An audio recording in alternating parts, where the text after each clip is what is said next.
काँग्रेसचे खासदार राहुल गांधी आणि प्रियांका वाड्रा या महाकुंभमध्ये सहभागी होणार आहेत। फेब्रुवारीच्या पहिल्या आठवड्यामध्ये दोन्ही नेते महाकुंभमेळ्यामध्ये जाणार आहेत, तिथे भेट देणार आहेत। प्रयागराज इथल्या त्रिवेणी संगमावर ते पवित्र स्नान करतील आणि त्यानंतर शंकराचार्य आणि संतांचे आशीर्वाद घेतील।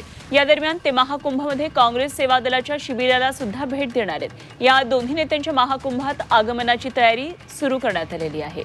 सध्या प्रयागराजमध्ये हा महाकुंभ मेळा सुरू आहे। संत महंत लाखो भाविक दररोज कुंभमेळ्यामध्ये येतात, दाखल होतात आणि पवित्र स्नान करतात आणि या दरम्यान अनेक राजकीय व्यक्ती सुद्धा महाकुंभाला भेट देतात। आता काँग्रेसचे खासदार राहुल गांधी आणि प्रियांका गांधी या सुद्धा महाकुंभमध्ये सहभागी होणार आहेत। फेब्रुवारीच्या पहिल्या आठवड्यामध्ये हे दोन महत्त्वाचे नेते काँग्रेसचे महाकुंभ मेळ्यामध्ये जाणार आहेत। प्रयागराज इथल्या त्रिवेणी संगमावर ते पवित्र स्नानही करणार आहेत, त्यानंतर शंकराचार्य आणि संतांचे ते आशीर्वाद घेणार आहेत। महाकुंभमध्ये काँग्रेसच्या सेवा दलाच्या शिबिराला सुद्धा हे दोन महत्त्वाचे काँग्रेसचे नेते भेट देणार आहेत। तेव्हा दोन्ही नेत्यांच्या महाकुंभातल्या आगमनाची तयारी सध्या सुरू करण्यात आली आहे।